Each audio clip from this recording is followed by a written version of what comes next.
വടകരയിലെ UDF സ്ഥാനാർത്ഥി ഷാഫി പറമ്പിൽ മണ്ഡലത്തിലെത്തി. കോൺഗ്രസ് പ്രവർത്തകർ വലിയ ആവേശത്തോടെയാണ് ഷാഫി പറമ്പിലിനെ സ്വീകരിച്ചത്. സിനോജ് തോമസ് ഉണ്ട് വടകരയിൽ നിന്നും. സിനോജ്, സർപ്രൈസ് സ്ഥാനാർത്ഥിയായിരുന്നു ഷാഫി എത്രത്തോളം ആവേശത്തോടെയാണ് സ്വീകരിക്കുന്നത്? വിനീത, വലിയ ജനക്കൂട്ടം, പറഞ്ഞറിയിക്കാൻ കഴിയാത്ത വിധത്തിലുള്ള വലിയ ജനക്കൂട്ടമാണ് വടകരയുടെ മണ്ണിലേക്ക് എത്തിയിരിക്കുന്നത്.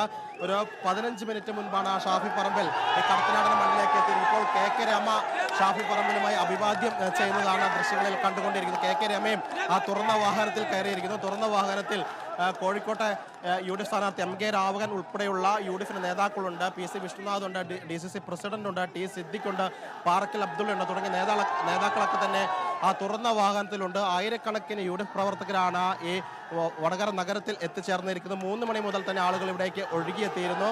15 മിനിറ്റ് മുൻപാണ് ഷാഫി പറമ്പിൽ ഇവിടേക്ക് എത്തിയിരിക്കുന്നത്. ഇവിടെ നിന്ന് തുറന്ന വാഹനത്തിൽ വാഹനജാതിയായി ഘോഷയാത്രയായിട്ടാണ് കോട്ടപ്പറമ്പിലേക്ക് പഴയ ബസ് സ്റ്റാൻഡ് സമീപത്തേക്ക് പോവുക. അവിടെയാണ് UDFിന്റെ തെരഞ്ഞെടുപ്പ് കൺവെൻഷൻ ഉള്ളത്. PK കുഞ്ഞാലിക്കുട്ടിയാണ് കൺവെൻഷൻ ഉദ്ഘാടനം ചെയ്യുക. നിരവധി ആളുകൾ തിങ്ങി നിറഞ്ഞിരിക്കുകയാണ്. വടകര പൂർണ്ണമായി സ്തംഭിച്ച അവസ്ഥയാണുള്ളത്. കാരണം പുതിയ ബസ് സ്റ്റാൻഡ് നിറയെ പ്രവർത്തിക്കുകയാണ്. ആളുകളൊക്കെ തന്നെ തിങ്ങിക്കൂടി ഷാഫി പറമ്പിൽ അടുത്തേക്ക് പോവുകയാണ്. തിങ്ങി നിറഞ്ഞ് ഒഴുകുന്ന ഒരു ദൃശ്യങ്ങളാണ് കാണുന്നത്. നമുക്ക് പോലും അടുത്തേക്ക് എത്താൻ കഴിയാത്ത വിധത്തിലുള്ള ആൾക്കൂട്ടമാണ് ഇവിടെ ഉള്ളത്. ഷാഫിക്കൊപ്പമുള്ള നേതാക്കൾ പറഞ്ഞത് 1 ലക്ഷത്തിലധികം വരുന്ന ഭൂരിപക്ഷത്തിൽ ജയിക്കും. കാരണം 2019 K മുരളീധരൻ റെയിൽവേ സ്റ്റേഷനിൽ ട്രെയിൻ ഇറങ്ങിയ സമയത്ത് ഉണ്ടായിരുന്നതിനേക്കാൾ വലിയ ആൾക്കൂട്ടം ഇപ്പോൾ വടകരയിൽ ഉണ്ട് എന്നാണ് ആളുകൾ പറഞ്ഞത്. എങ്ങനെ ഉണ്ടായിരിക്കും? വടകര കണ്ട ഏറ്റവും വലിയ ജനക്കൂട്ടം. ഒരു രാഷ്ട്രീയ പാർട്ടിക്ക് അവകാശപ്പെടാൻ പാടില്ലാത്ത ജനക്കൂട്ടം. വടകര കണ്ട ഏറ്റവും വലിയൊരു മുന്നോട്ടം. K മുരളീധരൻ 1 ലക്ഷം വോട്ട് ജയിച്ചുവെങ്കിൽ 2 ലക്ഷം മേലെ ഭൂരിപക്ഷത്തിൽ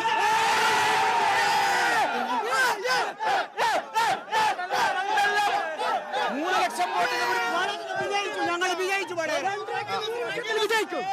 വിനീത, അതായത് വടകരക്കാര് മാത്രമല്ല,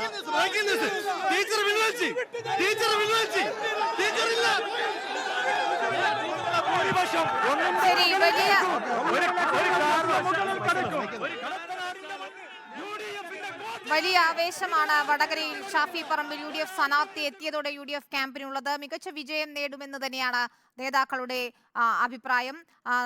ഇന്നു മുതൽ തന്നെ പ്രചാരണത്തിൽ സജീവമാവുകയാണ് ഷാഫി പറമ്പിൽ. സിനോജ് തോമസ് ആണ് വിവരങ്ങൾ നൽകിയത്.